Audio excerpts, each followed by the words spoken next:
ratings, she's directly responsible. And people were resenting her for it, like she was the cause of the problems that they had for the lack of recognition. No, she just happened to be born white. That's it. Caitlin Clark hasn't spoken against anybody. She hasn't assisted in denying anybody else the privileges they deserve. If anything, she's tried to provide assistance. A rising tide lifts all boats. She's trying to be the rising tide that lifts the boat. Stephen A. Smith didn't whisper it or dance around the point. He said it loudly on national television. Caitlin Clark has changed the entire game, and not everyone in that room was ready to accept it. The studio fell into an uncomfortable silence. Eyes shifted, and even Molly froze as the weight of his words settled in. This wasn't just another sports debate or a routine hot take segment. It was a defining moment. Stephen A. Smith drew a clear line in the sand while Nike numbers were already circulating behind the scenes. Executives were watching closely, and media rooms were buzzing with anticipation. Then came the moment that confirmed everything. Stephen A. leaned forward, looked directly at Molly, and said what many were too afraid to admit, signaling a shift that went far beyond television and into sports history itself. No, Molly, you did not say that, Molly. No, no, That's not what you said. You did not. That's not what you said, Molly. What are you guys That is not what you said. I literally just brought it up. You were talking about. You were talking about us. You were talking about folks making the point that, at the time that they had picked the Olympic team, Caitlin Clark didn't necessarily deserve it based on her play on the court. When the point that Shannon and I was making at the time was that, wait a minute. In the end, there are people that have ended up on Team USA. Caitlin Clark's new Nike deal didn't just perform well. It shattered expectations. At first, sources inside sports marketing spoke quietly about it, but the numbers told a real story. Sales jumped, online traffic spiked, and merchandise moved faster than anyone had projected. This wasn't hype or manufactured buzz. It was real money driven by real demand. Nike didn't choose Caitlin Clark by accident.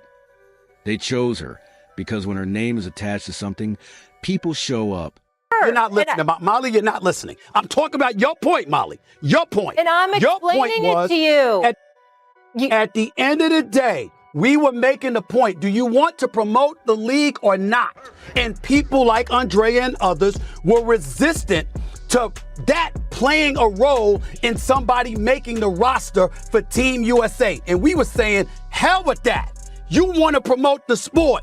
You put that girl up in there, and people were appalled at that notion. But that was Stephen the A, subject. But Stephen A, this is just going to come from different perspectives because you all's initial point was a marketing point, and that was what I was arguing with. That was what I was arguing with. Right. The marketing point for Caitlin. What Molly is trying to say, and what I agree with, is now that we have seen how Caitlin finished this season, there is a good basketball argument for her being on the team. This wasn't politics. It was business. And that's where the temperature in the room changed. Molly questioned the impact, the scale, and whether Caitlin Clark was being pushed too hard. Stephen A. didn't snap by yelling or raising his voice. He did something worse. He explained it calmly and sharply, laying out the facts slowly, the way you do for someone who doesn't want to hear them. That's when the energy shifted. Stephen A. made it clear that you can debate style and preferences, but you cannot debate results, ticket demand, TV ratings, Nike sales, and social media engagement. Caitlin Clark wasn't just playing basketball. She was moving the culture, and that makes people uncomfortable. The truth nobody wants to say out loud is that when one player becomes bigger than the system pushes back, not openly or directly, but subtly through side comments and dismissive takes. Stephen A. saw it and called it out. And while the debates played out on TV, Caitlin Clark kept doing the one thing that silences everyone, winning. Be resentful of the folks, primarily the white folks, who basically disenfranchised y'all all of these years before she came along, who denied you the acclaim and the allure and the profits you richly deserved.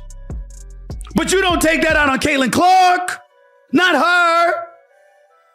She's the one that assists you. When black folks was marching during the civil rights era and fighting every battle they possibly could, They weren't dismissive, nor did they insist in denigrating the white people who marched with them.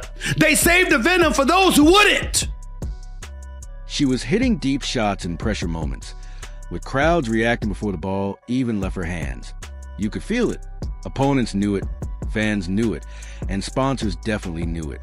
This was a manufactured hype. It was undeniable. Stephen A. Smith closed the debate with one final point that ended the argument entirely. Brands don't invest millions based on feelings. They invest based on impact. Nike didn't guess. They tracked, measured, and then committed. That's why Caitlin Clark's deal felt different. It wasn't just big, it was inevitable.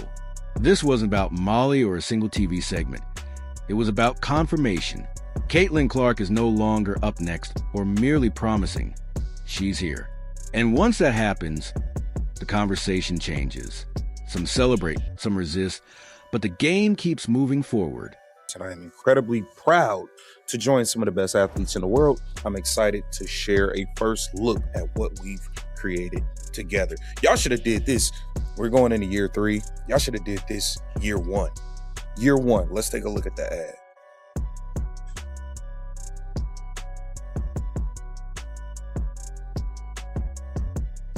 Caitlin! Can you make it from there?